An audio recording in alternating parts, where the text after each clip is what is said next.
El intento del infinito.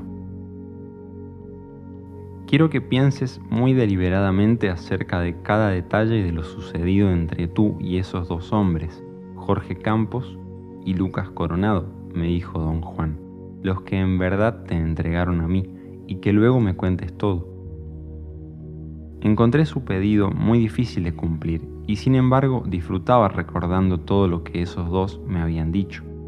Él quería todos los detalles posibles, algo que me forzaba a ejercitar mi memoria hasta el límite.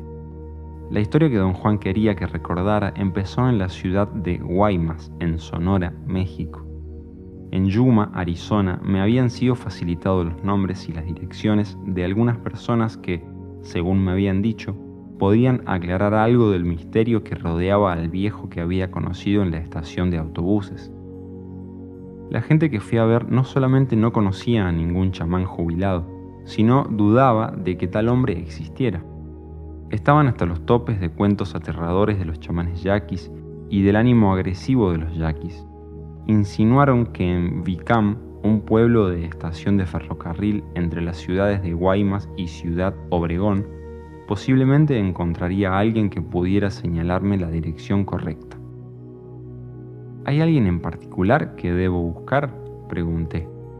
Lo mejor sería hablar con un inspector de campo del Banco Oficial del Gobierno, sugirió uno de los hombres. El banco tiene muchos. Conocen bien a todos los indios de estos contornos porque el banco es la institución del gobierno que les compra las cosechas. Y todos los yaquis son granjeros, propietarios de una parcela de tierra que pueden reclamar como suya con tal de que la cultiven. ¿Conoce a alguno de los inspectores?, pregunté. Se miraron uno al otro y me dieron una sonrisa de disculpa.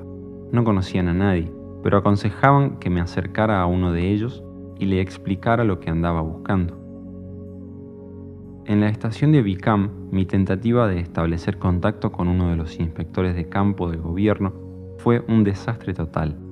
Conocí a 3 y cuando les dije lo que quería, cada uno de ellos me miró con un aire de desconfianza.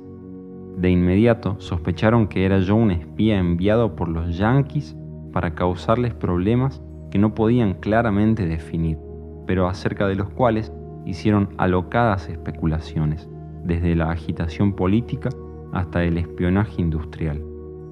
Era la creencia de todos, sin base ninguna desde luego, que había depósitos de cobre en las tierras de los yaquis y que los yanquis querían apoderarse de ellos. Luego de esta resonante derrota, me refugié en la ciudad de Guaymas, llegando a un hotel muy cerca de un fabuloso restaurante. Iba allí 3 veces al día. La comida era estupenda.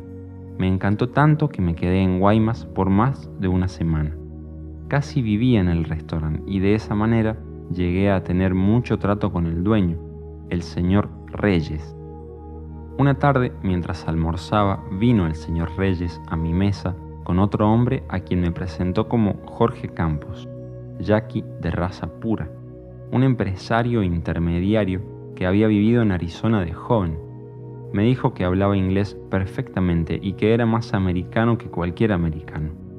El señor Reyes lo elogió como un hombre excepcional, un verdadero ejemplo de lo que el trabajo y la dedicación pueden lograr. El señor Reyes se retiró y Jorge Campos se sentó a mi lado, inmediatamente haciéndose cargo de todo. Fingió ser modesto, negando cualquier alabanza, pero era evidente que estaba en el cielo con lo que el señor Reyes había dicho de él. A primera vista tuve la clara impresión de que Jorge Campos era un hombre de empresa, de esos que uno encuentra en un bar o en las esquinas concurridas de las calles mayores, tratando de vender una idea o simplemente tratando de encontrar el medio de convencer a alguien de que le dé sus ahorros. El señor Campos era muy bien parecido. Medía alrededor de 1,80 m de estatura y era delgado, pero con una barriga alta, como la de un bebedor habitual de alcohol. Era muy moreno, un tanto verduzco, y llevaba blue jeans caros y botas de vaquero muy brillosas, puntiagudas y con talones de ángulo, como si necesitara enterrarlos en el suelo para no ser arrastrado por un buey enlazado. Llevaba una camisa de cuadritos, gris e impecablemente planchada. En el bolsillo derecho tenía un protector de plástico en el que guardaba una fila de bolígrafos. Había visto el mismo protector entre trabajadores de oficina que no querían mancharse la bolsa de la camisa de tinta. Su traje también incluía una chaqueta de gamuza, color rojizo y de flecos, que parecía ser cara, y un sombrero de vaquero. Su cara redonda era inexpresiva. No tenía arrugas, aunque parecía tener unos 50 años. Por alguna razón desconocida, sentía que era peligroso. Encantado de conocerlo, señor Campos, le dije en español, dándole la mano. Dejémonos de formalidades, me respondió también en español, apretándome la mano vigorosamente. Me gusta tratar a la gente joven como iguales, a pesar de la diferencia en edad. Llámeme Jorge. Se calló por un momento, indudablemente midiendo mi reacción. Yo no sabía qué decir. Ciertamente no quería llevarle la corriente, pero tampoco quería tomarlo en serio. Tengo curiosidad de saber qué hace en Guaymas, me dijo como al descuido. No parece ser turista y no creo que le interese la pesca de alta mar.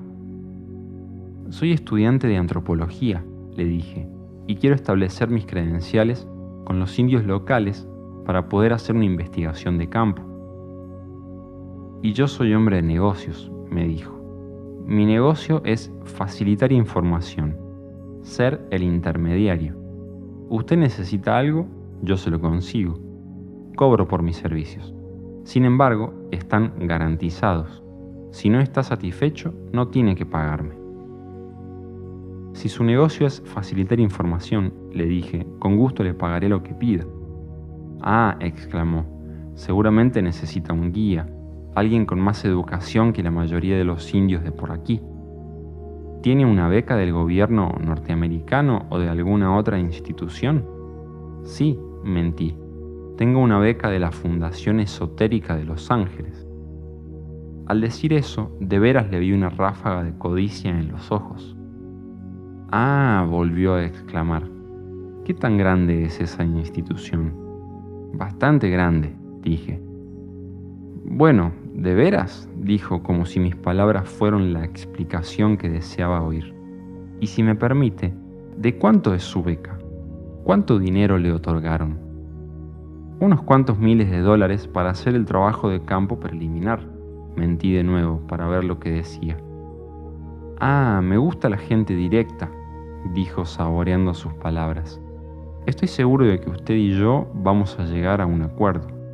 Yo le ofrezco mis servicios como guía y como llave que va a abrir muchas puertas secretas entre los yaquis. Como puede ver por mi apariencia, soy un hombre de gusto y de medios. Oh sí, por supuesto, se ve que es usted un hombre de gusto, le aseguré. Lo que le estoy diciendo, me dijo, es que por un precio modesto, que va a encontrar muy razonable, yo voy a llevarlo con la gente de vida a quien podrá hacer las preguntas que quiera. Y por un poquito más le voy a traducir lo que le digan, palabra por palabra, al español o al inglés. También hablo francés y alemán, pero no creo que esas lenguas le interesen. Tiene mucha razón, muchísima razón, le dije. Esas lenguas no me interesan en lo más mínimo. ¿Pero cuáles son sus honorarios? Ah, mis honorarios, dijo, y sacó un cuaderno cubierto de piel del bolsillo del pantalón y lo abrió delante de mi cara. Hizo unos garabatos rápidos, lo cerró nuevamente y lo volvió a meter al bolsillo con precisión y rapidez. Estaba seguro de que quería darme la impresión de ser eficaz y rápido en el cálculo de cifras. Le voy a cobrar $50 al día, dijo, con transporte incluido, pero le cobro mis comidas aparte. Lo que quiero decir es que cuando usted come, también como yo. ¿Qué dice? En ese momento se inclinó sobre mí y, casi susurrando, dijo que debiéramos cambiar al inglés porque no quería que otros se enteraran de nuestros tratos. Empezó a hablarme en algo que para nada era inglés. Yo estaba perdido, no sabía cómo responder. Empecé a sentirme nervioso mientras él farfullaba de la manera más natural. No estaba nada perturbado. Gesticulaba, moviendo las manos de manera muy animada y haciendo señas con el dedo como si estuviera dándome instrucciones. No tenía la impresión de que me hablaba en lenguas desconocidas, más bien pensé que estaba hablando en yaqui. Cuando pasaron algunas personas por la mesa y nos miraron, yo asentí con la cabeza y le dije a Jorge Campos, sí, claro. En un momento le dije, dígalo de nuevo, y me pareció tan ocurrente que me eché una carcajada. Él también se rió como si hubiera dicho lo más ocurrente posible. Debe de haber notado que yo estaba casi perdiendo los estribos, y antes de que me levantara para decirle que se hiciera humo, empezó de nuevo a hablar en español. No quiero cansarlo con mis ridículas observaciones, dijo, pero si voy a servirle de guía, vamos a pasar largas horas charlando. Le estaba haciendo una prueba hace un momento, para tener idea de qué tan buen conversador es usted. Si voy a andar con usted en coche, necesito a alguien que sea buen iniciador y buen receptor. Veo que usted es ambas cosas. Entonces se levantó, me dio la mano y se fue. Como por seña convenida, el dueño se acercó a mi mesa, sonriendo y moviendo la cabeza de lado a lado como un pequeño oso. ¿Verdad que es un tipo fabuloso?, me preguntó. No quise comprometerme con una opinión y el señor Reyes espontáneamente dijo que Jorge Campos andaba en aquel momento como intermediario en unos trámites muy delicados y de gran provecho. Dijo que unas empresas mineras de los Estados Unidos estaban interesadas en los depósitos de hierro y cobre que pertenecían a los yaquis y que Jorge Campos estaba involucrado y en espera de recibir un pago de $5 millones. Supe entonces que Jorge Campos era un estafador. No existían depósitos de cobre o hierro en las tierras yaquis. Si hubiera habido algo, las empresas privadas ya les hubieran quitado las tierras a los yaquis y los hubieran movido a otra parte. Fabuloso, dije. El tipo más maravilloso que jamás he conocido. ¿Cómo puedo contactarlo de nuevo? No se preocupe, dijo el señor Reyes. Jorge quería saber todo acerca de usted. Lo ha estado observando desde que llegó. Lo más probable es que le venga a tocar la puerta hoy más tarde, o mañana. El señor Reyes tenía razón. Unas 2 horas después, alguien me despertó de mi siesta. Era Jorge Campos. Yo tenía proyectado salir de Guaymas al oscurecer y manejar toda la noche hasta California. Le expliqué que me iba y que regresaba dentro de un mes. Ah, pero tiene que quedarse porque he decidido ser su guía, me dijo. Lo siento, pero tendremos que esperar porque mi tiempo es muy limitado, le repliqué. Sabía que Jorge Campos era un embustero, pero a la vez decidí revelarle que ya tenía un informante que estaba esperando trabajar conmigo y que lo había conocido en Arizona. Describí al anciano y dije que se llamaba Juan Matus y que otras personas lo habían caracterizado como chamán. Jorge Campos me miró con una gran sonrisa. Le pregunté si conocía al viejo. Ah, claro que lo conozco, dijo jovialmente. Se pudiera decir que somos buenos amigos. Sin esperar a que lo invitara, Jorge Campos entró en mi habitación y se sentó a la mesa justo enfrente del balcón. ¿Vive el viejo por aquí?, pregunté. Claro que sí, me afirmó. ¿Me puede llevar con él? No veo por qué no, dijo. Necesitaría un par de días para hacer mis indagaciones, es decir, para asegurar que anda por aquí, y luego iremos a verlo. Sabía que me estaba mintiendo y a la vez no lo quería creer. Hasta llegué a pensar que mi desconfianza inicial no tenía base. Tan convincente se mostraba. Sin embargo, continuó, para poder ir a ver a este hombre voy a tener que cobrarle un anticipo. Mi honorario va a ser de $200. Era más de lo que tenía a la mano. Le rehusé la oferta cortésmente y le dije que no llevaba bastante dinero. No quiero que piense que mi interés es puramente material, dijo con su sonrisa ganadora. Pero ¿cuánto puede gastar? Tiene que tomar en consideración que voy a tener que pagar algunas mordidas. Los yaquis son muy guardados, pero siempre hay maneras. Hay puertas que siempre se abren con una llave mágica, el dinero. A pesar de mi recelo, estaba convencido de que Jorge Campos era no solo mi vía de entrada al mundo yaqui, sino el medio de encontrar al viejo que me tenía tan intrigado. No quería regatear. Hasta me dio pena ofrecerle los $50 que llevaba en el bolsillo. Estoy al final de mi estancia, le dije como disculpa. Así es que casi se me ha acabado el dinero. Solo traigo $50. Jorge Campos extendió sus largas piernas debajo de la mesa y cruzó los brazos detrás de la cabeza, inclinando el sombrero sobre la cara. Le acepto los $50 y su reloj, me dijo desvergonzadamente, pero por ese dinero lo llevo a conocer a un chamán menor. No sea impaciente, me advirtió como si fuera yo a protestar. Tenemos que subir grados por la escalera desde los de menor rango hasta el hombre mismo, que le aseguro está en la mera cima. ¿Y cuándo podré conocer a este chamán menor?, pregunté, dándole el dinero y mi reloj.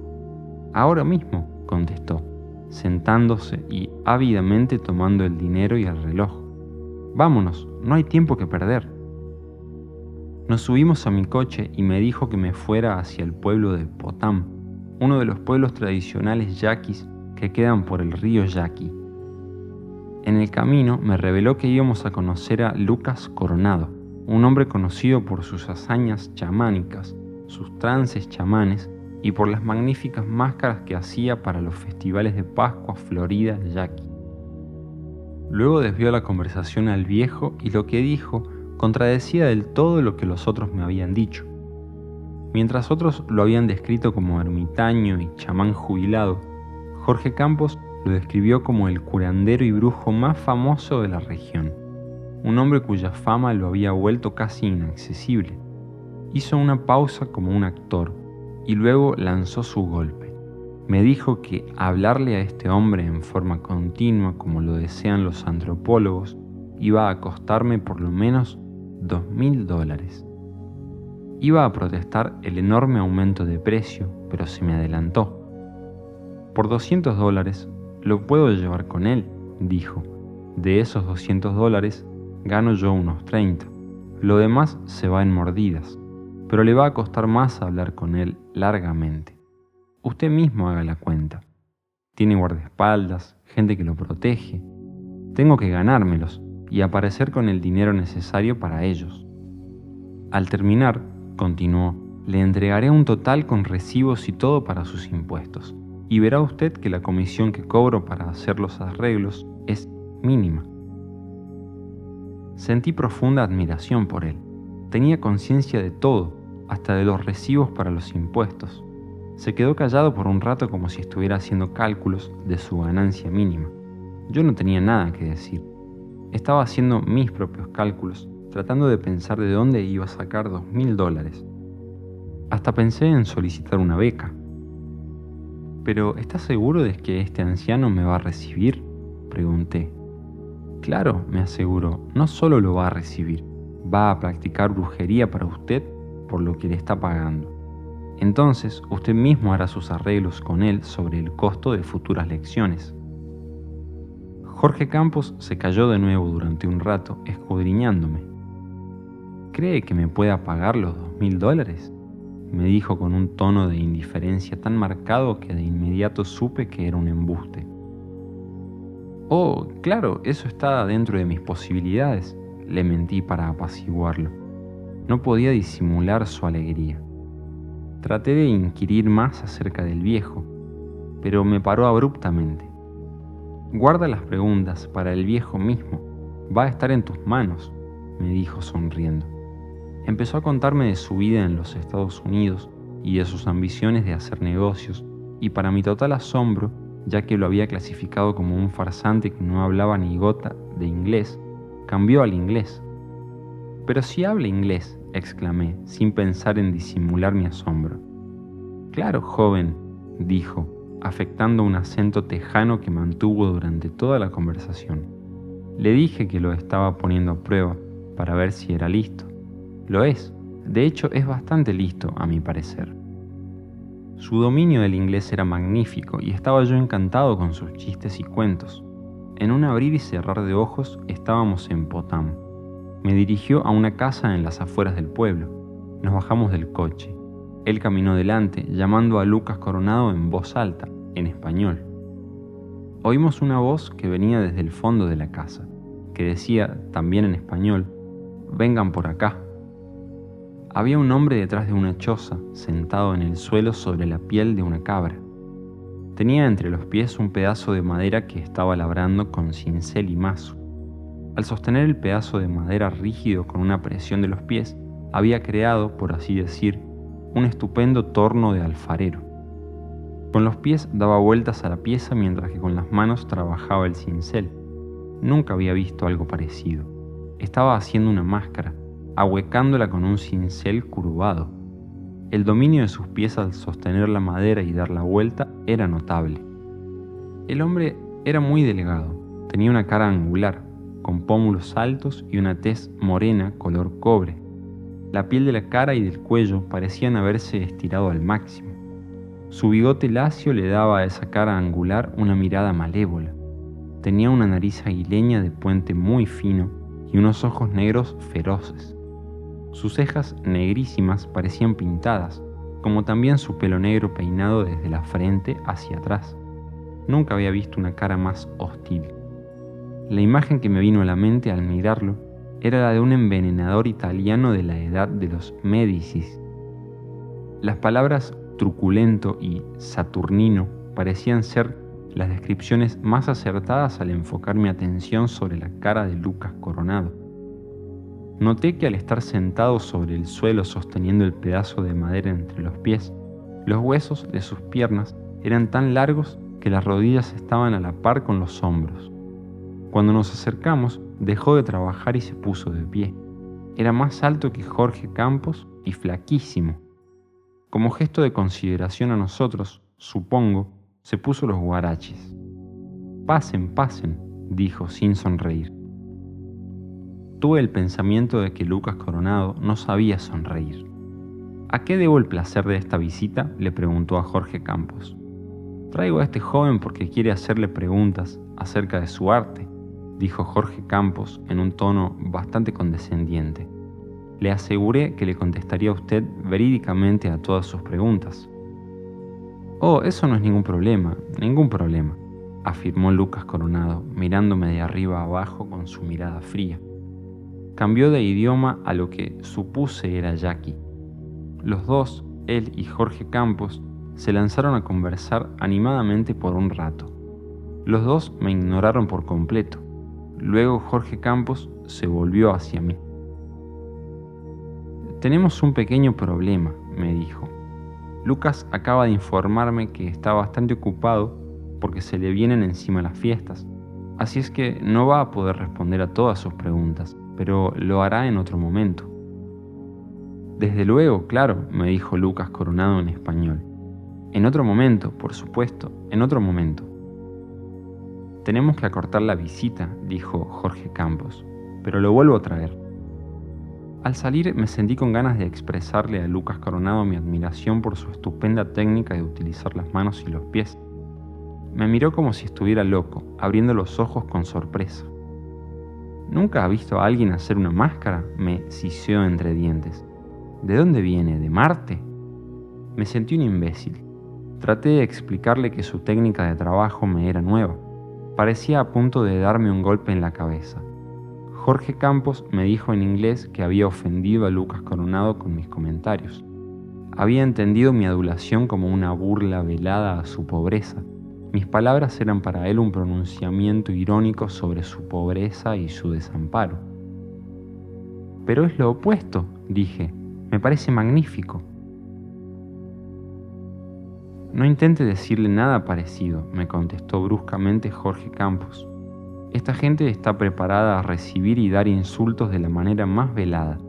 A él le parece extraño que usted lo desprecie sin conocerlo y que se burle del hecho de que no tiene dinero para comprar un tornillo de banco para sostener su escultura». Me sentía totalmente perdido. Lo menos que quería hacer era fastidiar mi único contacto posible. Jorge Campos parecía ser perfectamente consciente de mi confusión. «Cómprele una de sus máscaras», me aconsejó. Le dije que pensaba irme a Los Ángeles sin parar y que tenía justo el dinero para comprar gasolina y comida. Bueno, dele su chaqueta de piel, me dijo como si nada, y a la vez en tono confidencial, de ayuda. De otra manera lo va a enojar y todo lo que va a recordar de usted son sus insultos. Pero no le diga que sus máscaras son hermosas. Simplemente compre una. Cuando le dije a Lucas Coronado que quería cambiarle una chaqueta de piel por una de sus máscaras, me correspondió con una sonrisa de satisfacción. Tomó la chaqueta y se la puso.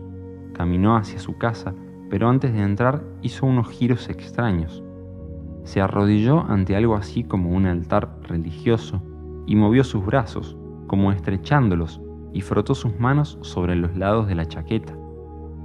Entró en la casa y volvió con un bulto envuelto en periódicos que me entregó. Quise hacerle unas preguntas.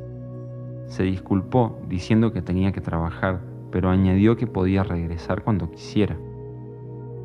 De vuelta hacia la ciudad de Guaymas, Jorge Campos me pidió que abriera el bulto. Quería asegurarse de que Lucas Coronado no me hubiera estafado. No me interesaba abrirlo. Lo que me importaba era la posibilidad de regresar por mi cuenta para hablar con Lucas Coronado. Estaba feliz. Tengo que ver lo que tiene, insistió Jorge Campos. Deténgase, por favor. Bajo ninguna condición ni por razón alguna quiero poner en peligro a mis clientes. Usted me pagó para que le rindiera servicios. Este hombre es un chamán genuino y como resultado, peligroso. Como lo ofendió, puede haberle dado un bulto de hechizo. Si ese es el caso, tenemos que enterrarlo cuanto antes en esta región. Sentí una ola de náusea y paré el coche. Con muchísimo cuidado saqué el bulto. Jorge Campos me lo arrebató de las manos y lo abrió. Contenía 3 máscaras tradicionales yaquis de hermosísima hechura. Jorge Campos mencionó de paso, desinteresadamente, que sería justo que le diera una. Yo pensé que, como todavía no me había llevado con el viejo, debía mantener mi contacto con él. Le regalé una de las máscaras con gusto. Si me deja escoger, preferiría esa otra, me dijo, señalando. Le dije que, cómo no, las máscaras no tenían ninguna importancia para mí. Ya había conseguido lo que quería. Hasta le hubiera regalado las otras 2, pero quería mostrárselas a mis amigos antropólogos. Estas máscaras no son nada extraordinario, declaró Jorge Campos. Se pueden comprar en cualquier tienda del pueblo. Se las venden a los turistas. Yo había visto las máscaras yaquis que se vendían en el pueblo. Eran muy rudimentarias en comparación con las que tenía, y Jorge Campos había en verdad escogido la mejor. Lo dejé en la ciudad y me dirigí hacia Los Ángeles. Antes de despedirme, me recordó que casi le debía $2.000 porque iba a empezar con sus mordidas y con el plan de llevarme a conocer al gran hombre. ¿Cree que puede darme mis $2.000 a su regreso?, me preguntó atrevidamente. La pregunta me puso en una situación terrible. Creía que si le decía la verdad, que lo dudaba, él me volvería a la espalda. Estaba convencido de que, a pesar de su patente codicia, él era mi acomodador. Haré lo posible para traerle el dinero, dije en un tono evasivo. Eso no es suficiente, muchacho, me contestó enérgicamente, casi enfadado. Voy a andar gastando mi propio dinero, haciendo arreglos para el encuentro, y necesito seguridad de su parte. Yo sé que es un joven serio. ¿Qué valor tiene su coche? ¿Tiene en sus manos los documentos de propiedad? Le dije el valor de mi coche y que sí poseía los documentos de propiedad, pero solamente pareció estar satisfecho cuando le di mi palabra de que le iba a traer el dinero en efectivo en mi próxima visita. 5 meses después, regresé a Guaymas para ver a Jorge Campos. En aquel tiempo, $2.000 era muchísimo dinero, sobre todo para un estudiante. Pensé que quizá podría aceptar el pago en plazos, en cuyo caso yo estaría más dispuesto a pagar. No lo encontré por ninguna parte. Le pregunté al dueño del restaurante. Estaba tan desconcertado como yo por su desaparición.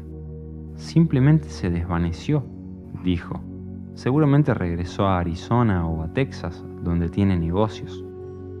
Me tomé el atrevimiento de ir a ver a Lucas Coronado yo mismo. Llegué a su casa como al mediodía. Tampoco lo encontré. Les pregunté a sus vecinos si sabían dónde pudiera estar. Me miraron hostilmente y ni siquiera me contestaron. Me fui, pero regresé a su casa otra vez ya entrada la tarde. No esperaba nada. De hecho, estaba preparado para regresarme inmediatamente a Los Ángeles. Para mi gran sorpresa, Lucas Coronado no solo estaba allí, sino que me recibió muy amablemente. De manera franca me expresó su aprobación al ver que había venido sin Jorge Campos, quien, según él, era un verdadero culo. Se quejó de que Jorge Campos, a quien se refirió como un yaqui renegado que gozaba de explotar a sus compañeros yaqui. Le entregué a Lucas Coronado unos regalos que le había traído y le compré 3 máscaras, un bastón exquisitamente labrado y un par de polainas de cascabel hechas de los capullos de unos insectos del desierto, polainas que utilizaban los yaquis en sus danzas tradicionales. Luego lo llevé a Guaymas a cenar. Lo vi todos los días durante los 5 días que permanecía en el área y me facilitó infinita información sobre los yaquis, su historia, su organización social y el sentido y la naturaleza de sus festividades. Estaba gozando tanto haciendo mi trabajo de campo que hasta me sentí cohibido de preguntarle sobre el viejo chamán. Sobreponiéndome a mis dudas, finalmente le pregunté a Lucas Coronado si conocía al viejo que Jorge Campos me había asegurado era un conocido chamán. Lucas Coronado parecía estar perplejo. Me afirmó que hasta donde él sabía, tal hombre no existía en esa región, y que Jorge Campos era un estafador que solo quería robarme mi dinero. Al oír a Lucas Coronado negar la existencia de ese viejo, se me vino encima algo terrible. En un instante se me hizo evidente que no me importaba un pepino el trabajo de campo. Lo único que me importaba era encontrar a ese viejo. Supe entonces que el conocer al viejo chamán había sido indudablemente la culminación de algo que nada tenía que ver con mis deseos, mis ambiciones o hasta mis pensamientos como antropólogo. Me inquietaba más que nunca saber quién diablos era ese viejo. Sin ninguna inhibición, empecé a desvariar y a gritar de frustración. Di de patadas sobre el piso. Lucas Coronado se asombró al verme. Primero me miró, confuso, y luego empezó a reír. Me disculpé con él por mi arranque de enojo y frustración. No podía explicar por qué estaba tan enfadado. Lucas Coronado aparentemente comprendía mi situación. «Pasan cosas así por acá», dijo. No tenía idea de a qué se refería, ni le quería preguntar. Estaba mortalmente aterrado de la facilidad con que se ofendía. Una peculiaridad de los yaqui era la facilidad que poseían para sentirse ofendidos. Parecían siempre estar alerta, buscando insultos que fueran demasiado sutiles para ser percibidos por otros. Hay seres mágicos que viven en las montañas en los alrededores, continuó, y actúan sobre la gente. Hacen que se vuelvan verdaderamente locos, desvarían y divagan bajo su influencia, y cuando finalmente se tranquilizan, ya exhaustos, ni tienen idea de por qué se alocaron. ¿Cree usted que eso es lo que me pasó?, pregunté. Claro, me dijo totalmente convencido. Usted está predispuesto a alocarse de lo que fuera, pero también es usted muy contenido. Hoy se le fue la cuerda, se alocó por nada. No es por nada, le afirmé. No lo supe hasta ahora, pero para mí ese viejo es el impulso de todos mis esfuerzos. Lucas Coronado se quedó callado, como si pensara profundamente. Entonces empezó a caminar de un lado a otro. ¿Sabe de algún viejo que vive por aquí, pero que no es en realidad de aquí?, le pregunté. No entendió mi pregunta. Tuve que explicarle que el viejo que había conocido era posiblemente, como Jorge Campos, un yaqui que vivía en otra parte. Lucas Coronado me explicó que el apellido Matus era bastante común en la región, pero que no conocía ningún Matus con nombre de pila, Juan. Parecía desanimado. De pronto le vino un momento de iluminación y dijo que al ser un hombre viejo podría tener otro nombre y que era muy probable que me hubiera dado un nombre de trabajo y no su verdadero nombre. El único viejo que conozco, siguió, es el padre de Ignacio Flores. Viene a ver a su hijo de cuando en cuando, pero viene de la Ciudad de México. y se me ocurre que aunque es el padre de Ignacio, no parece estar tan viejo. Pero es viejo. Ignacio también es viejo, pero el padre parece más joven. Se rió al percatarse de lo que había dicho. Aparentemente nunca había pensado que el viejo era joven hasta ese momento. Seguía moviendo la cabeza como si no lo creyera. Yo, por otra parte, estaba eufórico. ¡Es él!, grité sin saber por qué. Lucas Coronado no sabía dónde vivía Ignacio Flores, pero muy amablemente me dirigió a que manejara hasta un pueblo yaqui cercano, donde encontré al hombre. Ignacio Flores era un hombre grande, corpulento, de unos 60 y tantos años. Lucas Coronado me advirtió que el hombrazo había hecho la carrera de soldado durante su juventud y aún tenía el porte de un militar. Ignacio Flores tenía un enorme bigote. Eso y la ferocidad de sus ojos lo transformaba para mí en la personificación de un soldado feroz. Era de tez oscura. El pelo todavía lo tenía negro azabache a pesar de sus años. Su voz ronca y fuerte parecía haber sido entrenada exclusivamente para dar órdenes. Tuve la impresión de que había sido soldado de caballería. Caminaba como si todavía trajera espuelas, y por alguna razón, imposible de comprender, oía espuelas cuando caminaba. Lucas Coronado me presentó y le dijo que había venido de Arizona a ver a su padre, a quien yo había conocido en Nogales. Ignacio Flores no se sorprendió para nada. «Oh, sí», dijo, «mi padre viaja muchísimo». Sin mayores preliminares, nos explicó dónde podríamos encontrar a su padre. No nos acompañó. Yo pensé que por cortesía. Se disculpó y se alejó, marchando como si estuviera en un desfile. Me preparé para ir a la casa del viejo con Lucas Coronado, pero declinó la invitación. Quería que lo llevara de vuelta a su casa.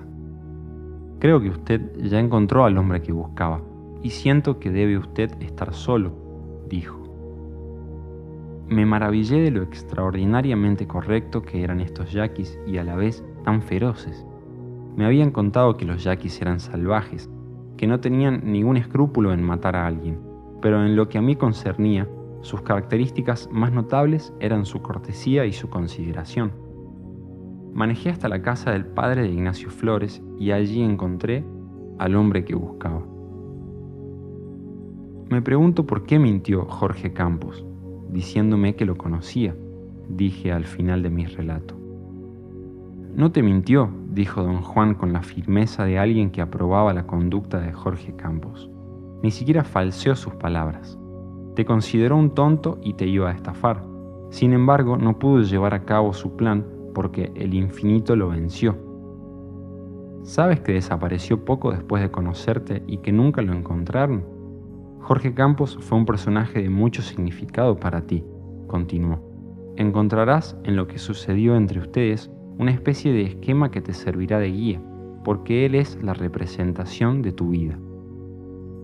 ¿Por qué? Yo no soy un estafador, protesté. Se rió como si supiera algo que yo no sabía. Al instante me encontré en medio de una extensa explicación acerca de mis acciones, ideales, expectativas. Sin embargo, un extraño pensamiento me exhortó a considerar con el mismo fervor con el que me estaba justificando el hecho de que bajo ciertas circunstancias yo podría llegar a ser como Jorge Campos. Encontré ese pensamiento inadmisible y utilicé toda mi energía disponible para refutarlo. Sin embargo, en lo profundo de mí, no me interesaba disculparme si era como Jorge Campos. Cuando di voz a mi dilema, don Juan se rió con tantas ganas que casi se ahogó varias veces. «Si yo fuera tú», me comentó, «escucharía lo que me dice esa voz interior. ¿Qué importaría si fueras como Jorge Campos, un estafador barato? Sí, era un estafador barato. Tú eres más complicado. Ese es el poder del recuento. Por eso lo utilizan los chamanes. Te pone en contacto con algo que ni siquiera sospechabas que existía en ti».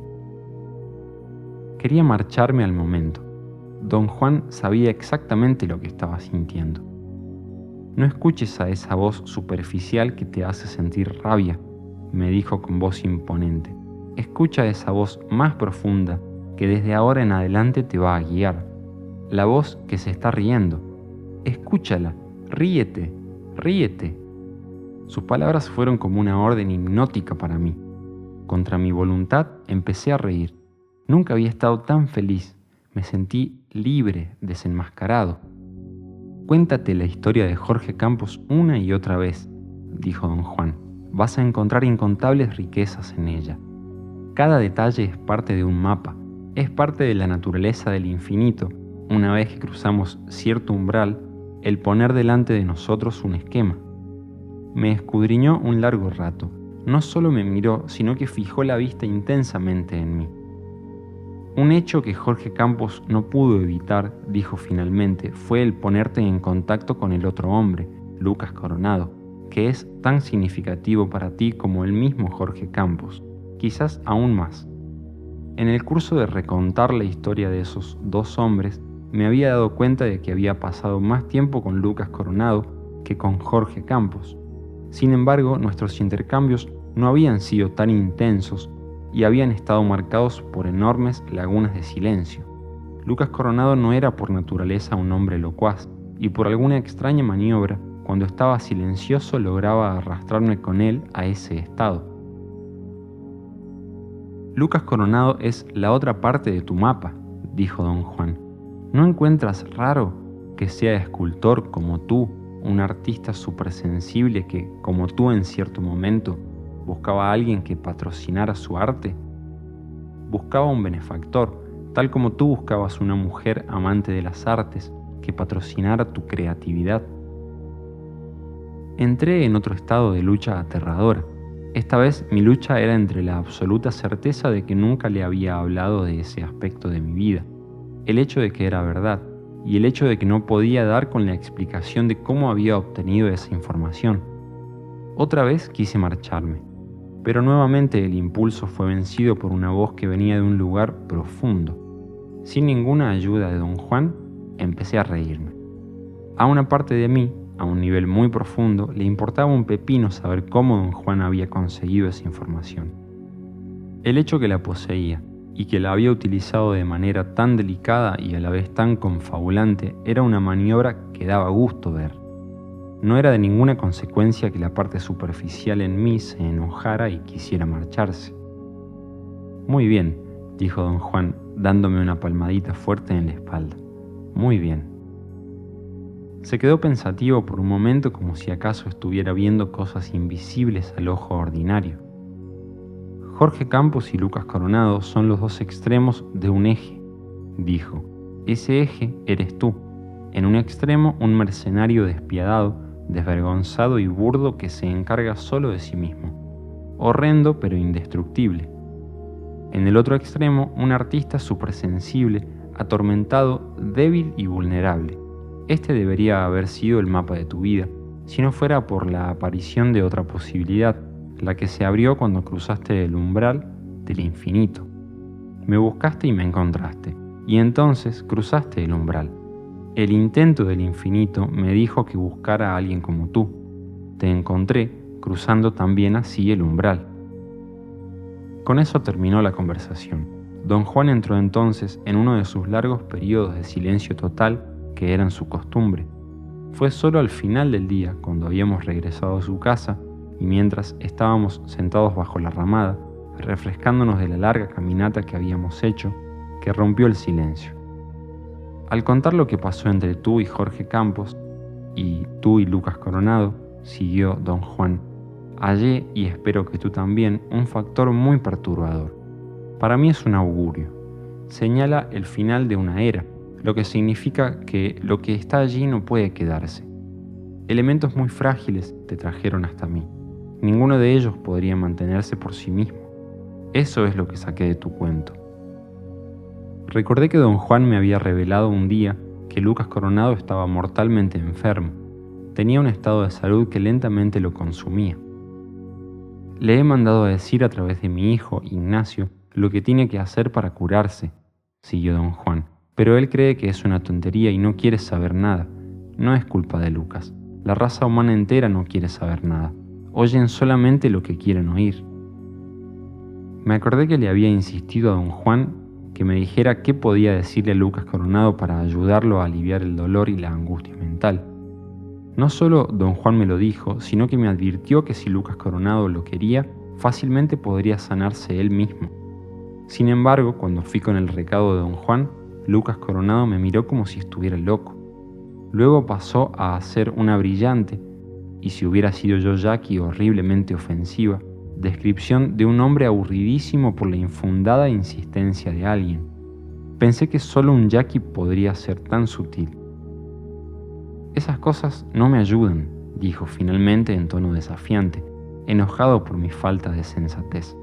En verdad no importa, todos tenemos que morir, pero no vayas a creer que he perdido toda esperanza. Voy a conseguir dinero del banco del gobierno. Me van a dar dinero por avanzado sobre mi cosecha y voy a conseguir suficiente para comprar algo que me va a sanar. Se llama Vitaminol. ¿Qué es Vitaminol?, le había preguntado. Es algo que anuncian por la radio, dijo con la inocencia de un niño. Cura todo. Se recomienda para personas que no comen diariamente carne, pescado o carne de aves. Se recomienda para personas como yo, que apenas podemos mantener juntos el cuerpo y el alma. En mi avidez por ayudar a Lucas Coronado, cometí uno de los errores más graves imaginables en una sociedad de gente tan hipersensible como los yaquis. Ofrecí darle el dinero para comprar su vitaminol. Su fría mirada me reveló a qué grado lo había herido. Mi error fue imperdonable. Muy calladamente, Lucas Coronado me dijo que tenía los recursos económicos para comprarse su propio vitaminol. Regresé a la casa de don Juan. Quería llorar. Mi avidez me había traicionado. No gastes tu energía preocupándote por tales cosas, dijo don Juan fríamente. Lucas Coronado está preso dentro de un ciclo vicioso, pero también lo estás tú, y lo están todos. Él tiene su vitaminol que confianzudamente cree que le va a sanar todo y resolver todos sus problemas. En este momento no tiene con qué comprarlo, pero con el tiempo tiene grandes esperanzas de poder hacerlo. Don Juan me escudriñó con sus ojos brillantes. Te dije que los actos de Lucas Coronado eran el mapa de tu vida, dijo. Créeme lo que lo son. Lucas Coronado te señaló el vitaminol y lo hizo tan poderosa y dolorosamente que te hirió y te hizo llorar. Don Juan dejó de hablar. Fue una larga y muy eficaz pausa. Y no me digas que no entiendes lo que te estoy diciendo, me dijo. De una manera u otra, todos tenemos nuestra propia versión de vitaminol.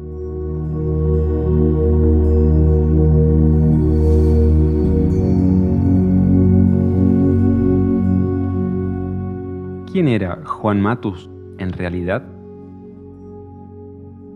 El segmento de la historia de mi encuentro con don Juan que él no quería oír tenía que ver con los sentimientos e impresiones que sentí al entrar ese día fatal a su casa. El contradictorio choque entre mis expectativas y la realidad de la situación y el efecto que un racimo de las ideas más extravagantes que jamás he tenido causó en mí. Eso es más bien una confesión que una narración de sucesos, me dijo una vez cuando intenté contárselo. No puede estar más cerrado, don Juan, empecé, pero me detuve. Algo en su mirada me dijo que él tenía razón. Lo que yo dijera parecería halago, adulación. Lo que pasó durante nuestro primer verdadero encuentro, sin embargo, fue de una importancia trascendental para mí, un suceso de consecuencias finales. Durante mi primer encuentro con don Juan, en la estación de autobuses de Nogales, Arizona, algo de una naturaleza extraordinaria me sucedió, pero estaba camuflado por mis preocupaciones con la presentación del yo. Quería causarle una fuerte impresión a don Juan, y al intentarlo había enfocado toda mi atención en el acto de venderme, por decirlo así. Solo después de meses sucedió que un residuo extraño de sucesos olvidados empezó a aparecer. Un día, de la nada y sin que yo lo provocara o lo dirigiera, me acordé de algo con una claridad extraordinaria, algo que había pasado completamente por alto durante mi encuentro mismo entre don Juan y yo. Cuando me frenó al querer decirle mi nombre, me había escudriñado y su mirada había penetrado en mis ojos, dejándome paralizado. Había infinitamente más que yo le podía decir acerca de mí. Podría haber expuesto durante horas y con gran detalle mi conocimiento y valor si no hubiera sido que su mirada me dejó seco. En vista de esta nueva realización, me puse a considerar de nuevo todo lo que me había ocurrido en aquella ocasión. Mi conclusión inevitable fue que había experimentado la interrupción de cierto flujo misterioso que me mantenía, un flujo que jamás antes había sido interrumpido, por lo menos no en la manera en que lo hizo don Juan. Cuando intenté describir a mis amigos lo que había experimentado físicamente, un extraño sudor empezó a cubrirme el cuerpo entero, el mismo sudor que había sentido cuando don Juan me dio esa mirada. En ese momento no solamente había sido incapaz de pronunciar una sola palabra, sino también de tener un solo pensamiento. Por algún tiempo después, me quedé enfocado sobre la sensación física de la interrupción, para la cual no encontraba yo ninguna explicación racional. Argumenté durante un tiempo que don Juan me había hipnotizado, pero mi memoria me decía que él no me había dado ninguna orden hipnótica ni había hecho ningún movimiento que pudiera haber atrapado mi atención. De hecho, simplemente me había mirado. Era la intensidad de aquella mirada lo que la hizo aparecer como si me hubiera escudriñado durante largo rato.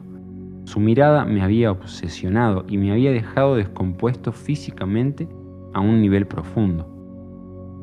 Cuando finalmente tuve a don Juan de nuevo delante de mí, lo primero que percibí era que no se parecía para nada a lo que me había imaginado durante todo el tiempo que traté de encontrarlo. Había fabricado una imagen del hombre que había conocido en la estación de autobuses, imagen que perfeccionaba todos los días al aparentemente recordar más y más detalles. En mi mente era un viejo todavía fuerte y ágil, pero casi delicado. El hombre delante de mí era muscular y decisivo. Caminaba con agilidad, pero no era de paso fino. Sus pasos eran firmes aunque ligeros. Irradiaba vitalidad y propósito. El recuerdo que compuse no estaba en armonía con la cosa real. Creí que tenía pelo corto y blanco y una tez bastante morena. El pelo lo tenía más largo y no tan blanco como me lo imaginaba. La tez tampoco la tenía tan oscura. Podría haber jurado que sus facciones eran agudas como las de un ave, a causa de su edad, pero no era así. Tenía la cara llena, casi redonda. De un vistazo, la característica más sobresaliente del hombre que me estaba mirando eran sus ojos oscuros, que brillaban con una luz peculiar, danzante. Algo se me había pasado completamente por alto en mi primera evaluación de él, y era que su apariencia entera era la de un atleta. Tenía espaldas anchas, el estómago plano, su postura estaba firmemente plantada sobre el suelo. No había debilidad en sus rodillas ni temblores en sus brazos. Había imaginado un ligero temblor en la cabeza y los brazos, como si estuviera nervioso o inestable. También imaginé que medía alrededor de 1,70 m, 10 centímetros menos que su estatura real. Don Juan no manifestó ninguna sorpresa al verme. Quería decirle cuán difícil había sido encontrarlo. Quería que me felicitara por mis esfuerzos titánicos, pero simplemente se rió de mí en tono de broma. «Tus esfuerzos no me importan», dijo. «Lo que me importa es que encontraste dónde vivo». «Siéntate, siéntate», dijo atrayéndome, señalando una de las cajas de carga que estaban bajo su ramada y dándome una palmada en la espalda, pero no era una palmada amistosa. Era como si me hubiera golpeado en la espalda, aunque nunca me tocó. Su cuasi palmada creó una sensación extraña e inestable que apareció de pronto y desapareció antes de que pudiera captar lo que era. Lo que quedó en mí fue una extraña tranquilidad. Sentí bienestar. Mi mente estaba clara. No tenía ni expectativas ni deseos. Mi acostumbrada nerviosidad y mis manos sudadas, las señales de mi existencia, desaparecieron de pronto. «Ahora vas a comprender todo lo que te voy a decir», me dijo don Juan mirándome a los ojos como lo había hecho en la estación de autobuses. Usualmente hubiera hallado su pronunciamiento superficial, quizá retórico, pero cuando lo dijo no pude sino asegurarle repetida y sinceramente que iba a comprender todo lo que me dijera. Me miró de nuevo a los ojos con una intensidad feroz. «Soy Juan Matus», dijo, sentándose en otra caja a unos metros de mí. «Ese es mi nombre y lo articulo porque con él estoy haciendo un puente para que cruces a donde yo estoy». Se me quedó mirando un instante antes de volver a hablar. Soy chamán, siguió. Pertenezco a un linaje de chamanes que ha durado 27 generaciones. Soy el nahual de mi generación. Me explicó que el líder de un grupo de chamanes como él se llamaba nahual y que este era un término genérico que se aplicaba a un chamán de cada generación que tenía una configuración energética específica que lo apartaba de los demás. No en términos de superioridad o inferioridad o nada por el estilo, sino en términos de la capacidad de ser responsable. Solo el nahual, dijo, tiene la capacidad energética de ser responsable del destino de sus cohortes. Cada uno de sus cohortes sabe esto y accede. El nahual puede ser hombre o mujer. En el tiempo de los chamanes que fueron los fundadores de mi linaje, las mujeres eran por regla las nahuales. Su pragmatismo natural, producto de su feminidad, condujo a mi linaje hacia pozos de practicalidades de los que casi no pudieron salir. Entonces los hombres asumieron la dirección y condujeron a mi linaje hacia pozos de imbecilidades de los cuales apenas estamos saliendo ahora. Desde el tiempo del nahual Luján, que vivió hace unos 200 años, siguió, ha habido un nexo conjunto de esfuerzo, compartido por un hombre y una mujer. El hombre nahual trae sobriedad, la mujer nahual trae innovación. Quería preguntarle en ese momento si había una mujer en su vida que fuera la mujer nahual, pero la profundidad de mi concentración no me permitió formular la pregunta. En cambio, él la formuló para mí. ¿Hay una mujer nahual en mi vida?, preguntó. No, no la hay. Soy un brujo solitario. Sin embargo, tengo mis cohortes. En este momento no andan por aquí. Un pensamiento emergió en mi mente con un vigor incontenible. En aquel instante me acordé de lo que algunas personas en Yuma me habían dicho, que don Juan andaba con un grupo de mexicanos que parecían estar muy bien entrenados en maniobras de brujería. Ser chamán, continuó don Juan, no significa practicar hechizos o tratar de afectar a la gente o ser poseído por los demonios. El ser chamán significa alcanzar un nivel de conciencia que da acceso a cosas inconcebibles. El término brujería no tiene la capacidad de expresar lo que hacen los chamanes, ni tampoco el término chamanismo. Las acciones de los chamanes existen exclusivamente en el reino de lo abstracto, de lo impersonal. Los chamanes luchan para alcanzar una meta que nada tiene que ver con la búsqueda del hombre común. Los chamanes aspiran a llegar al infinito y a ser conscientes de ello. Don Juan continuó, diciendo que la tarea de los chamanes era enfrentarse al infinito y que se sumergen en él diariamente, tal como un pescador se sumerge en el mar. Era una tarea tan enorme que los chamanes tenían que pronunciar sus nombres antes de entrar en ello. Me recordó que en Nogales había pronunciado su nombre antes de que se llevara a cabo interacción alguna entre nosotros. Había afirmado de esa manera su individualidad ante el infinito. Comprendí con una claridad sin igual lo que me explicaba. Ni siquiera tenía que pedir aclaraciones. La agudeza de pensamiento debería haberme sorprendido, pero no fue así. Supe en aquel momento que siempre había sido claro de pensamiento, que solo me hacía el tonto para el beneficio de otro. Sin que supieras nada, continuó, te inicié en una búsqueda tradicional. Tú eres el hombre a quien buscaba. Mi búsqueda terminó cuando te encontré, y la tuya cuando me encontraste ahora. Don Juan me explicó que como nahual de su generación estaba buscando a un individuo que tuviera una configuración energética específica, adecuada para asegurar la continuidad de su linaje. Dijo que, en cierto momento, el nahual de cada generación durante 27 generaciones sucesivas había entrado en la experiencia más desgarradora de su vida, la búsqueda de sucesión.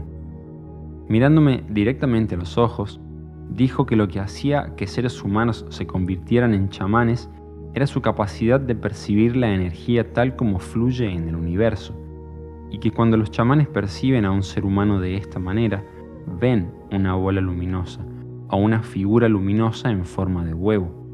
Su postura era que los seres humanos no solo son capaces de ver energía directamente como fluye en el universo, sino que en verdad la ven, pero no están deliberadamente conscientes de verla. Hizo inmediatamente la distinción más crucial para los chamanes, la que hay entre el estado general de ser consciente y el estado particular de ser deliberadamente consciente de algo. Categorizó a todos los seres humanos como poseedores de conciencia de manera general, que les permite ver energía directamente. Categorizó a los chamanes como los únicos seres humanos que son deliberadamente conscientes de ver energía directamente.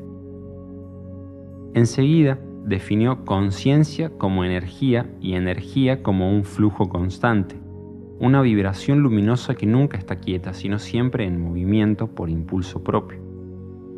Afirmó que cuando se ve a un ser humano, se percibe como una aglomeración de campos energéticos unidos por la fuerza más misteriosa del universo, una fuerza vibratoria aglutinante y unificadora que mantiene juntos a los campos energéticos en una unidad cohesiva. Explicó además que el nahual era un chamán específico de cada generación, a quien los otros chamanes podían ver no como una sola bola luminosa, sino como una unidad de dos esferas de luminosidad fundidas la una sobre la otra. Esta característica de ser doble, continuó, le permite al nahual llevar a cabo maniobras que son bastante difíciles para un chamán ordinario. Por ejemplo, el nahual es conocedor de la fuerza que nos mantiene como una unidad cohesiva. El nahual puede fijar su atención total por una fracción de un segundo sobre esa fuerza y paralizar a otra persona. Te hice eso en la estación de autobuses porque quería detener tu bombardeo de yo. Quería que me encontraras y te dejaras de mierdas. Mantenían los chamanes de mi linaje, continuó don Juan, que la presencia de un ser doble, un nahual, basta para aclararnos las cosas. Lo que es raro es que la presencia del nahual aclara las cosas de manera velada. Me ocurrió a mí cuando conocí al nahual Julián, mi maestro. Su presencia me confundió durante años, porque cada vez que estaba cerca de él pensaba claramente, pero cuando él se alejaba, volvía yo a ser el mismo idiota que siempre había sido. Tuve el privilegio, siguió don Juan, de conocer y tratar con dos nahuales. Por 6 años, a pedido del nahual Elías, el maestro del nahual Julián, fui a vivir con él. Él es el que me crió, por decirlo así, un privilegio de lo más inusual. Tenía un lugar en la primera fila para observar lo que es realmente un nahual. El nahual Elías y el nahual Julián eran dos hombres de temperamentos tremendamente diferentes. El nahual Elías era más callado y estaba perdido en la oscuridad de su silencio. El nahual Julián era rimbombante, un hablador compulsivo. Parecía que vivía para apantallar a las mujeres. Había más mujeres en su vida que lo que uno quisiera pensar. A la vez, los dos se parecían asombrosamente en que no tenían nada adentro. Estaban vacíos. El nahual Elías era una colección de asombrosos cuentos hechizantes de regiones desconocidas. El nahual Julián era una colección de historias que tenía a todos muertos de carcajadas. Cuando trataba de dar con el hombre en ellos, el verdadero hombre, como podía con mi padre, con el hombre en toda la gente que conocía, no encontraba nada. En vez de tener a una persona real dentro de ellos, había un montón de cuentos acerca de gentes desconocidas. Cada hombre tenía su gracia, pero el resultado final era igual, el vacío, un vacío que no reflejaba el mundo, sino el infinito. Don Juan siguió explicando que en el momento en que uno cruza el peculiar umbral del infinito, sea deliberadamente o, como en mi caso, inconscientemente, todo lo que le pasa a uno desde ese momento ya no está exclusivamente en el dominio de uno, sino que entra en el reino del infinito. Cuando nos conocimos en Arizona, los dos cruzamos un peculiar umbral, continuó, y ese umbral no fue decidido ni por ti ni por mí, sino por el infinito mismo. El infinito es todo lo que nos rodea, dijo esto haciendo un gesto amplio con los brazos. Los chamanes de mi linaje lo llaman el infinito, el espíritu, el oscuro mar de la conciencia, y dicen que es algo que existe allí afuera y que rige sobre nuestras vidas. Podía realmente comprender todo lo que me estaba diciendo, y sin embargo no sabía de qué demonios estaba hablando. Le pregunté si cruzar el umbral había sido un suceso accidental, resultado de circunstancias impredecibles regidas por el azar. Contestó que sus pasos y los míos fueron guiados por el infinito, y que circunstancias que parecían ser regidas por el azar fueron en esencia guiadas por el lado activo del infinito. Lo llamó intento. Lo que nos reunió a ti y a mí fue el intento del infinito. Es imposible determinar lo que es este intento del infinito. Sin embargo, está allí, tan palpable como tú y yo. Los chamanes dicen que es un temblor en el aire. La ventaja de los chamanes es el saber que existe el temblor en el aire y asentir a él sin más. Para los chamanes no hay cavilaciones, preguntas, especulaciones. Saben que todo lo que tienen es la posibilidad de unirse con el intento del infinito y lo hacen. Nada podría haber sido más claro que esos pronunciamientos. En cuanto a mí, la verdad de lo que me decía era tan autoevidente que no me permitía pensar cómo tales aseveraciones absurdas podían parecer tan racionales. Sabía que todo lo que decía don Juan no solo era una perogrullada, sino que podía comprobarlo al referirme a mi propio ser. Yo sabía acerca de todo lo que hablaba. Tenía la sensación de haber vivido cada vuelta de su descripción. Allí terminó nuestra conversación. Algo pareció desinflarse dentro de mí. Fue en aquel instante cuando se me ocurrió que estaba perdiendo la cabeza. Había sido cegado por pronunciamientos estrafalarios y había perdido todo sentido concebible de la objetividad.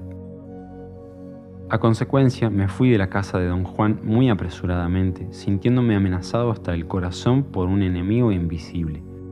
Don Juan me acompañó a mi coche, totalmente a sabiendas de lo que pasaba dentro de mí. «No te preocupes», me dijo, poniéndome la mano sobre el hombro. «No te estás volviendo loco. Lo que sentiste fue un ligero toque del infinito».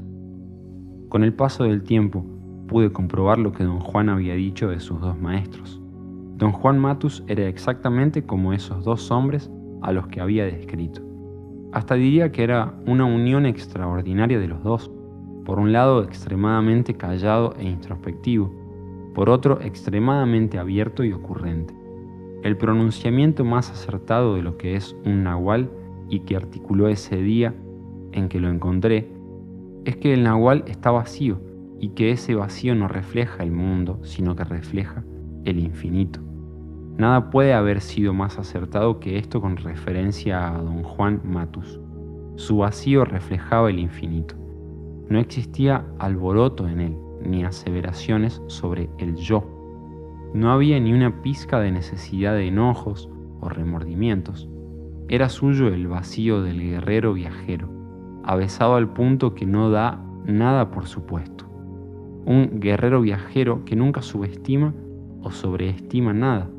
Un luchador callado y disciplinado, cuya elegancia es tan extrema que nadie, no importa cuánto se esfuerce por ver, encontrará la costura donde se une toda esa complejidad.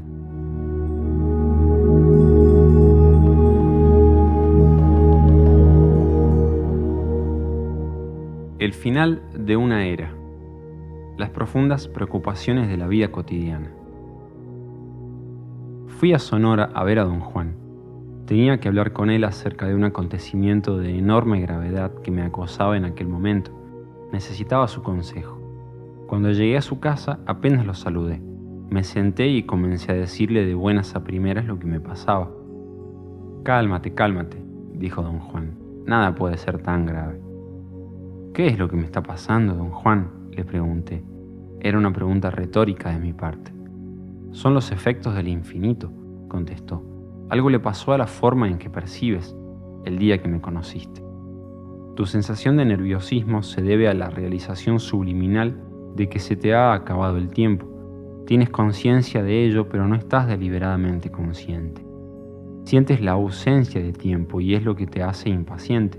Lo sé porque me pasó a mí y a todos los chamanes de mi linaje. En un momento dado, una era entera de mi vida, o de sus vidas, terminó. Ahora te toca a ti. Simplemente se te ha acabado el tiempo. Exigió entonces un recuento total de todo lo que me había pasado. Me dijo que tenía que ser completo, sin omisión de ningún detalle. No buscaba bosquejos, quería que le presentara el impacto total de lo que me estaba molestando. Vamos a hacer esta conversación, como dicen en tu mundo, al pie de la letra, me dijo. Vamos a entrar en el reino de las conversaciones formales.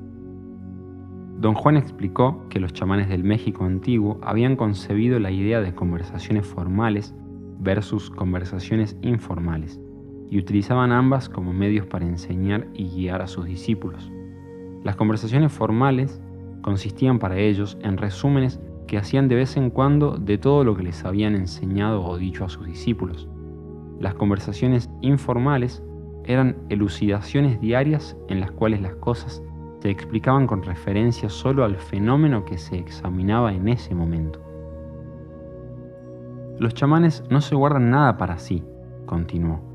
El vaciarse de esta manera es una maniobra chamanística. Los conduce a abandonar la fortaleza del yo. Empecé mi recuento, diciéndole a don Juan que las circunstancias de mi vida jamás me habían permitido ser introspectivo. Cuanto más me remontaba en mi pasado, más recordaba que mi vida cotidiana había estado llena de problemas pragmáticos que exigían una resolución inmediata. Recuerdo que mi tío predilecto me dijo que estaba horrorizado de darse cuenta de que nunca había yo recibido un regalo de Navidad o de cumpleaños. Yo había ido a vivir a casa de la familia de mi padre poco antes de que mi tío me dijera eso. Me habló en tono compasivo de lo injusto de mi situación. Hasta se disculpó, aunque él no tenía nada que ver con el asunto. Es horripilante, chico, dijo moviendo la cabeza. Quiero que sepas que te apoyo 100% cuando llegue el momento de las reparaciones. Insistió una y otra vez que tenía que perdonar a los que me habían hecho esos desagravios. Por lo que él me decía, supuse que quería que me enfrentara a mi padre con el hallazgo y que lo acusara de indolencia y descuido, y luego, claro, que lo perdonara. Lo que él no había notado era que yo no me sentía para nada agraviado. Lo que él me pedía exigía una naturaleza introspectiva que me hiciera responder a los malestares provenientes del abuso psicológico, una vez que me los hubieran señalado. Le aseguré a mi tío que iba a pensarlo, pero no en ese momento, porque en ese instante mi novia estaba en la sala esperándome y haciéndome señas desesperadas de que me apresurara. Nunca tuve oportunidad de pensarlo, pero mi tío debe de haber hablado con mi padre, porque recibí un regalo de él, un paquete bien envuelto, con listón y todo, y una tarjetita que decía, «Lo siento». Con gran curiosidad, rompí ávidamente la envoltura. Había una caja de cartón y adentro un juguete precioso, un barquecito con una llave de cuerda atada al tubo de vapor. Era un juguete para jugar en la tina a la hora del baño. Mi padre había olvidado por completo que yo ya tenía 15 años y que era un hombre hecho y derecho. Como había llegado a la edad de la madurez todavía incapaz de verdadera introspección, me era novedoso, años después, encontrarme en medio de una agitación emotiva muy extraña que parecía incrementar con el paso del tiempo. Lo dejé a un lado, atribuyéndolo a los procesos naturales de la mente o del cuerpo, que entran en acción de vez en cuando sin ninguna razón aparente, o quizá como resultado de los procesos bioquímicos del cuerpo mismo. No le di importancia. Sin embargo, la agitación seguía creciendo y la presión fue tal que me forzó a creer que había llegado un momento de mi vida en la que necesitaba un cambio drástico. Había algo en mí que exigía un nuevo arreglo. Esta urgencia de hacer cambios era conocida. La había experimentado antes, pero había estado pasiva durante mucho tiempo. Estaba comprometido con el estudio de la antropología, y este compromiso era tan fuerte que la idea de no estudiar antropología nunca formó parte de los cambios drásticos que me proponía. Lo primero que me vino a la cabeza era que necesitaba cambiar de universidades, irme lejos de Los Ángeles. Antes de hacer un cambio de esa magnitud, quería ponerlo a prueba. Me inscribí en un programa de verano de la universidad en otra ciudad. El curso de mayor importancia para mí era uno de antropología dictado por la máxima autoridad sobre los indios de la región andina. Estaba yo con la idea de que si enfocaba mis estudios sobre un área que me fuera accesible emocionalmente, tendría mejor oportunidad de hacer mi trabajo de campo antropológico al momento debido. Concebí que mi conocimiento de la América del Sur iba a otorgarme mayor acceso a cualquier sociedad indígena de esas regiones. Al inscribirme conseguí simultáneamente un trabajo como asistente de investigación con un psiquiatra, el hermano mayor de uno de mis amigos. Él quería hacer un análisis de contenido basado en extractos de algunas grabaciones inocuas con jóvenes, preguntas y respuestas sobre problemas de exceso de estudio, expectativas no logradas, falta de comprensión en el ambiente del hogar, amores frustrados, etc. Las grabaciones tenían más de 5 años y se iban a destruir, pero antes se les asignaron a cada carrete de cintas cifras al azar, y siguiendo una tabla, el psiquiatra y sus asistentes recogían carretes y examinaban los extractos que podían ser analizados. Durante el primer día de clase en la nueva universidad, el profesor de antropología habló sobre sus credenciales y preparación académica y deslumbró a los estudiantes con el ámbito de su conocimiento y sus publicaciones. Era un hombre alto, delgado, de unos 40 años de edad, de furtivos ojos azules. Lo que más me llamó la atención de su apariencia era que sus ojos se veían enormes detrás de los lentes de aumento para el astigmatismo, y que cada uno de sus ojos daba la impresión de ir en dirección opuesta del otro al mover la cabeza y al hablar. Sabía que no podía ser verdad. Sin embargo, era una visión bastante desconcertante. Iba muy bien vestido, sobre todo para un antropólogo, que en aquel tiempo eran conocidos por su forma de vestir informal. Los estudiantes describían a los arqueólogos, por ejemplo, como criaturas perdidas en fechado de carbono 14 que nunca se bañaban. Sin embargo, por razones que ignoraba, lo que en verdad lo hacía diferente no era su apariencia física ni su erudición, sino su modo de hablar. Pronunciaba cada palabra con una claridad sin par, haciendo énfasis en ciertas palabras al alargarlas. Tenía una entonación marcadamente extranjera, pero sabía yo que era una afectación. Pronunciaba ciertas frases como un inglés y otras como un predicador fundamentalista. A pesar de su tremenda pomposidad, me fascinó desde un principio. Su importancia personal era tan obvia que dejaba de ser problema pasados los primeros 5 minutos de clase, las cuales siempre eran muestras rimbombantes de conocimiento, basadas en las aserciones más descaradas de sí mismo. Su dominio sobre el foro era estupendo. Todos los estudiantes con los que hablé le tenían la más grande admiración a este extraordinario hombre. Sinceramente pensé que todo iba muy bien y que el cambio a otra universidad y a otra ciudad iba a ser fácil e inocuo, pero totalmente positivo. Me gustó mi nuevo ambiente. En el trabajo me entregué totalmente a escuchar las grabaciones, a tal extremo que me metía a escondidas en la oficina para escuchar, no los extractos, sino las grabaciones enteras. Lo que al principio me fascinó sin medida era el hecho de que me oía a mí mismo en cada grabación. Al correr de las semanas y al haber escuchado más grabaciones, mi fascinación se convirtió en horror. Cada oración que se decía, incluso las preguntas del psiquiatra, era mía. Esas personas hablaban desde mis entrañas. La repugnancia que experimentaba era algo nuevo para mí. Nunca había imaginado que yo podía ser repetido interminablemente en cada hombre o mujer que oía hablar en esas grabaciones.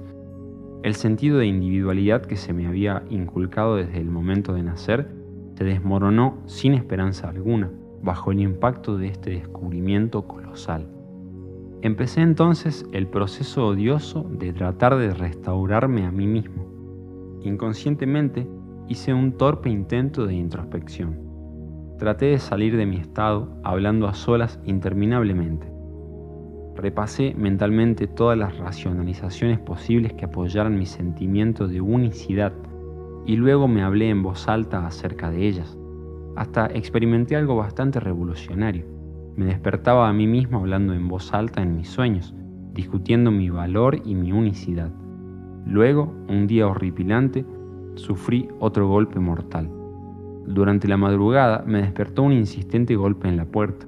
No era un toque tímido, gentil, sino lo que mis amigos llamaban un golpe Gestapo. La puerta estaba por caerse. Salté de la cama y espié por la ranura. La persona que tocaba era mi jefe, el psiquiatra. Como yo era amigo de su hermano menor, se había creado una vía de comunicación con él. Se había vuelto mi amigo sin más ni más. Y ahí estaba, en mi umbral. Encendí las luces y abrí la puerta. «Por favor, pase», dije. «¿Qué pasó?» Eran las 3 de la mañana y por su aspecto lívido y sus ojos hundidos, sabía que algo andaba mal. Entró y se sentó. Su orgullo y deleite, la cabellera de largo pelo negro, le caía sobre la cara. No hizo ningún esfuerzo por peinarse como siempre lo hacía. Me gustaba mucho porque era la versión mayor de mi amigo en Los Ángeles, con sus cejas negras y gruesas, sus ojos penetrantes color castaño, su mandíbula cuadrada y sus labios gruesos. Su labio superior parecía tener un pliegue doble por dentro y a veces, cuando sonreía, parecía tener un doble labio superior. Siempre hablaba de la forma de su nariz, que describía como nariz impertinente y agresiva. Yo lo veía como alguien que tenía muchísima confianza en sí mismo. Según él, esas cualidades eran lo importante en su profesión. «¿Qué pasó?», repitió en tono de burla, el doble labio superior temblándole incontrolablemente. «Cualquiera puede ver que esta noche me pasó todo». Se sentó en una silla. Parecía estar mareado, desorientado, buscando palabras. Se levantó y se fue al sofá, casi cayendo sobre él. «No solo me cargo la responsabilidad de mis pacientes», siguió, «la de mi beca de investigación, la de mi mujer y mis hijos, sino que ahora se me viene encima otro maldito problema. Y lo que me jode es que es por mi propia culpa, por mi estupidez en poner mi confianza en una puta de mierda.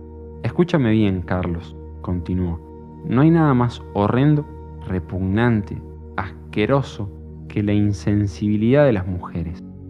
Yo no odio a las mujeres, tú bien lo sabes, pero en este momento me parece que todos los coños son eso, simplemente coños, hipócritas y viles». No sabía qué decir. Lo que me estaba diciendo no se podía ni afirmar ni contradecir. De cualquier manera no me hubiera atrevido a contradecirlo. No tenía las armas. Estaba muy cansado. Quería volverme a dormir, pero él seguía hablando como si de ello le dependiera la vida. «Conoces a Teresa Manning, ¿no?», me preguntó de una manera agresiva y acusatoria. Por un instante creí que me acusaba de andar en líos con su hermosa y joven estudiante secretaria. Sin darme tiempo para responder, siguió hablando.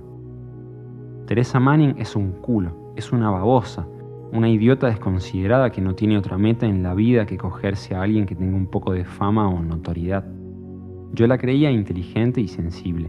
Yo creía que tenía algo, alguna comprensión, empatía, algo que uno quisiera compartir o mantener como algo precioso solo para sí.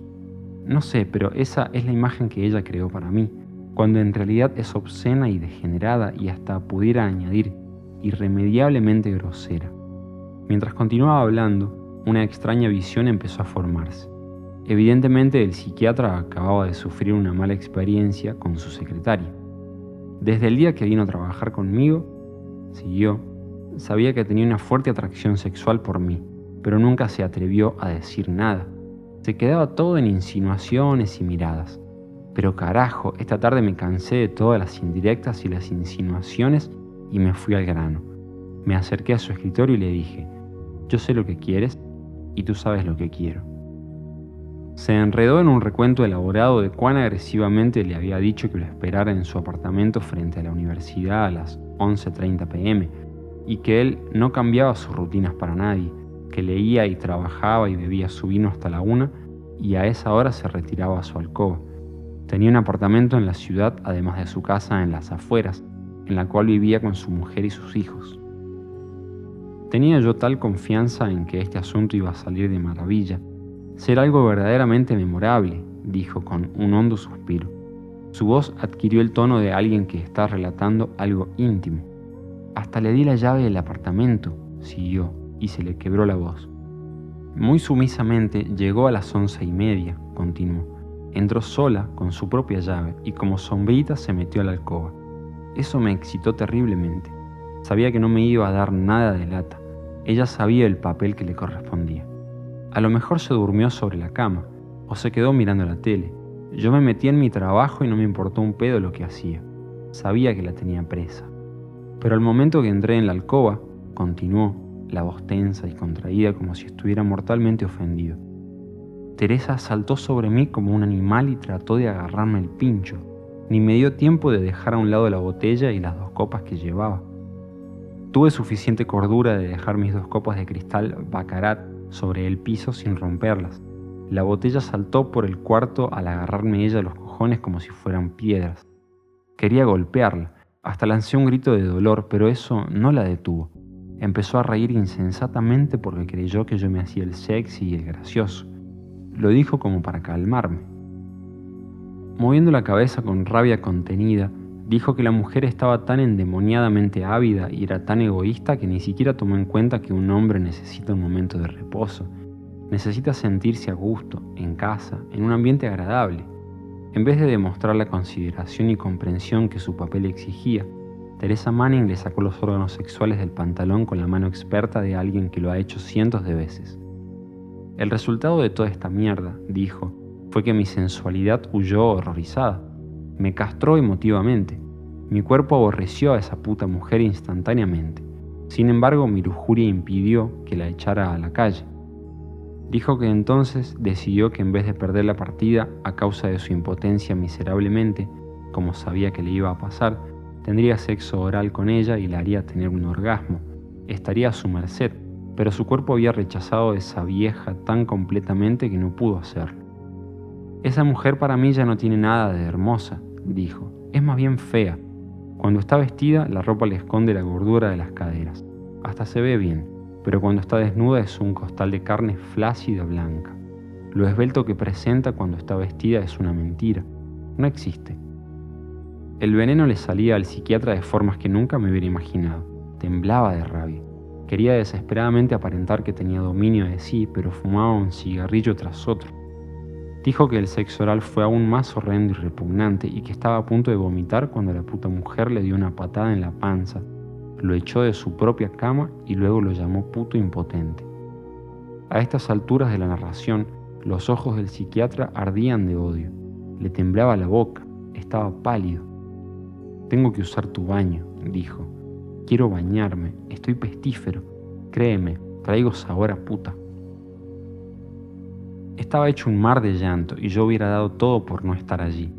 Quizás por mi fatiga o por el tono mesmérico de su voz o por la insensatez de la situación, pero todo creaba la ilusión de que lo que escuchaba no era la voz del psiquiatra, sino la de uno de los machos suplicantes de sus grabaciones, quejándose de problemas menores que se vuelven asuntos gigantescos al hablar obsesivamente de ellos. Mi martirio terminó como a las 9 de la mañana. Era hora de que me fuera a mi clase y hora que él se fuera a ver a su propio psiquiatra. Me fui a clase lleno de una ardiente ansiedad y una enorme sensación de inutilidad e incomodidad. Allí me dieron el golpe final, el golpe que causó el desmoronamiento de mi intento de llevar a cabo un cambio drástico. Ninguna parte de mi volición tuvo que ver con el desmoronamiento, que ocurrió no solo como si hubiera sido proyectado, sino como si su progresión hubiera sido acelerada por una mano desconocida. El profesor de antropología empezó su discurso sobre un grupo de indios de la antiplanicie del Perú y de la Bolivia, los Aymara. Los llamaba los Aymera, alargando el nombre como si su pronunciación fuera la única acertada que existiera. Dijo que la elaboración de la chicha, que él pronunciaba chaicha, una bebida alcohólica elaborada de maíz fermentado, ocurría en el reino de una secta de sacerdotisas que eran consideradas semidiosas por los Aymara. Dijo en tono de revelación que aquellas mujeres tenían a su cargo el transformar el maíz cocinado en una pasta lista para la fermentación, masticando y escupiéndolo, añadiendo de esta manera una enzima que se encuentra en la saliva humana. La clase entera gritó de horror contenido al oír la referencia a la saliva humana. El profesor parecía estar encantado, daba risitas de alegría. Era la risa de un niño malicioso. Continuó diciendo que las mujeres eran masticadoras expertas y se refirió a ellas como las masticadoras de chaicha. Miró a la primera fila del aula donde se encontraba la mayoría de las jóvenes y dio su golpe de gracia. Tuve el privilegio, dijo con esa entonación extraña, casi extranjera, de que me invitaran a dormir con una de las masticadoras de chaicha. El arte de masticar la pasta de chaicha les desarrolla los músculos de la garganta y de las mejillas a tal extremo que pueden hacer maravillas. Miró al asombrado foro haciendo una larga pausa, con interjecciones de risitas. «Estoy seguro de que comprenden a lo que me refiero», dijo, y se puso histérico de risa. La clase se enloqueció con las insinuaciones del profesor. La charla fue interrumpida por no menos de 5 minutos de risa y un bombardeo de preguntas que el profesor se negó a contestar, causando más risas. Me sentí tan comprimido por la presión de las grabaciones, el relato del psiquiatra y las masticadores de chaicha del profesor, que de un solo arrebato dejé mi trabajo, dejé la universidad y me regresé a Los Ángeles. Lo que me pasó con el psiquiatra y con el profesor de antropología, le dije a don Juan, me ha hundido en un estado emotivo desconocido. Lo único que se me ocurre es llamarlo introspección. Me he estado hablando a mí mismo sin parar. Tu enfermedad es de algo muy sencillo, dijo don Juan sacudiéndose de risa.